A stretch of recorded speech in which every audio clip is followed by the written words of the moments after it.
Okay, hello. We are here talking about showing just a little bit of detail for F4.1, which is called exploring image collections. So these are some techniques for learning about an image collection and seeing what its characteristics are. And so the author, Gennady Donkics, has drawn up this really great set of examples. Here's F4.1a, and I'll hit run. And what he does in this case is he first just draws a set of images onto the screen. So in a location, so this is in Lisbon, around Lisbon there, right? If you can see in Portugal. And he does that filtering. So filters by date, filters by bounds, and then selects some of the images from Landsat 8. Landsat 8's set of images. So draws them onto the screen, and they are the top of atmosphere image collection. And then makes a chart over here in the console of all of those by looking at just the first one. So I'll hit run again. And when I say looking at just the first one, what that chart is doing is it's saying at this individual point that you see highlighted in line 8, make me a stack of all of the images. And what this does, this set of 3 values you saw here was band 6 and band 5 and band 4. And so there are a bunch. Let's say there's probably, I don't know, 15 or 20. I'm trying to guess how many turns there are here. Let's say 15 or so. Well, if we go and click on one of these points, we can see, yeah, there's 16 images. And there's that chart for that point. If I go over here to a different color area, at least the top layer is a different color, can click there, and that chart will look different somehow. But again, no matter what, it's drawing the values of 3 bands for us. So that's great. Now we could imagine trying to summarize this red curve, this whole red curve here. How would we summarize that? And we have a time series now of points, and that's what he shows in these other checkpoints.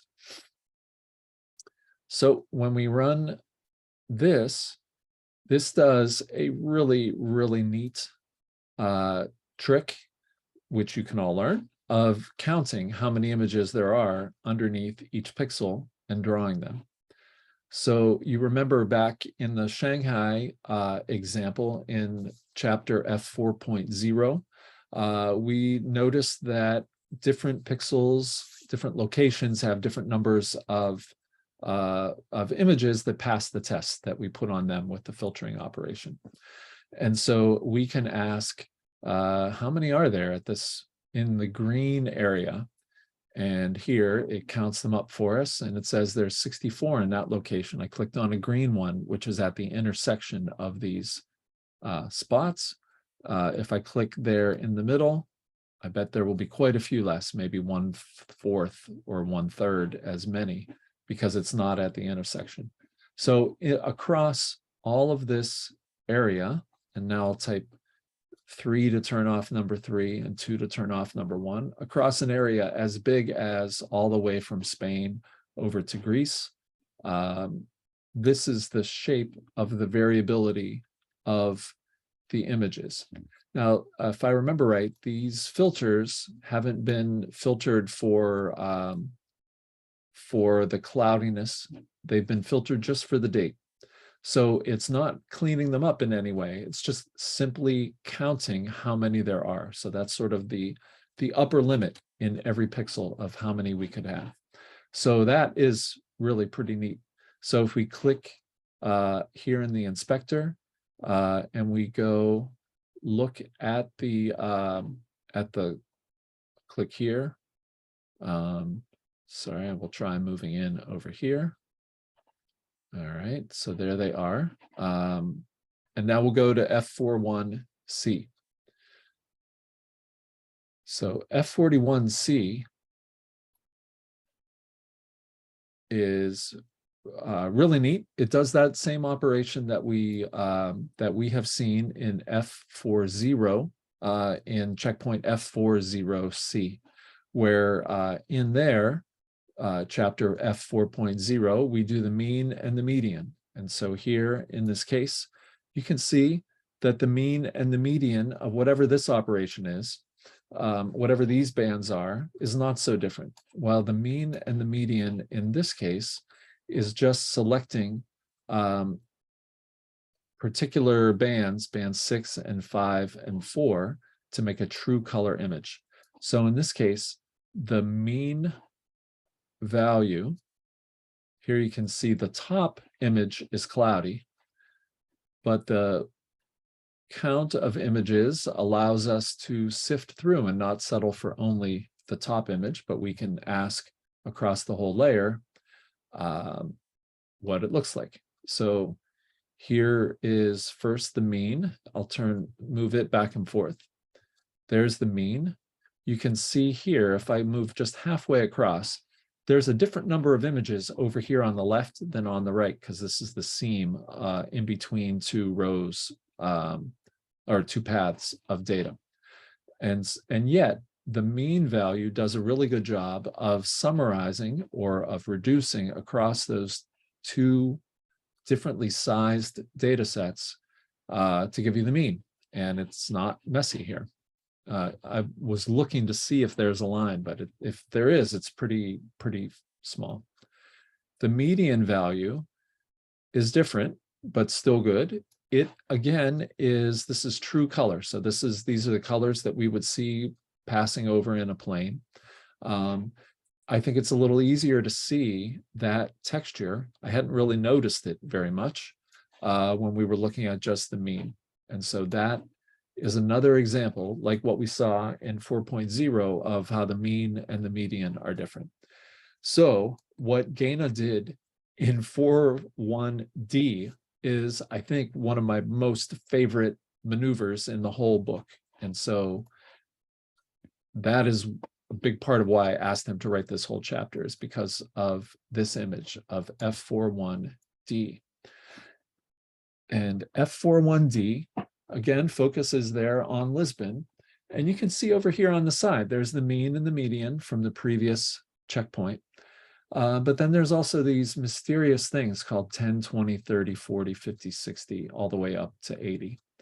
So I will go and turn these all off by typing the number 0. 0 turns them all off, and I say I want 0 of them to be on. And now let's go to the median. Here's the median. We've seen that. Let's ask for the 50th percentile. Now it's drawn with a little different palette, but I believe it's actually the same information, just drawn with like stretched a little bit differently. But I think it's the same numbers. Let me turn that off and say that the median, just to remind you, is the 50th percentile. Let's ask, what is the darkest image in every pixel? That's the 0th percentile value. Okay, that's the very lowest number that we have in the whole set for band 6 and band 5 and band 4. The reducer gets the lowest number, and it passes through all of those pixels and gets the lowest number. If we say the 10% lowest number, so if you picture all of the numbers lined up in every pixel, there might be 10 or 100 or 1,000. And I think we saw there were 80 or between 20 or so and 60 or so. There's the one that's about, if there are 60, this is about number 6 lowest. Here at 20, let's say again that there's 60 images. This is number 12 in every pixel.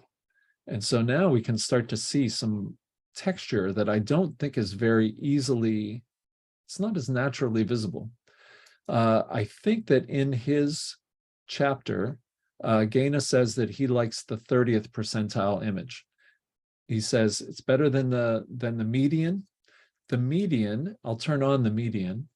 The median often has some clouds that remain that you don't notice until you go a little bit higher. You start to see, oh, wait, there maybe were some clouds stuck here, in here. There may be faint, there might be a little bit of clouds left over here in this spot. But his argument is that the 30th percentile, when you have a large enough set, can be really valuable. I just thought it was the neatest thing. So we'll go carefully all the way up from 30 to 40.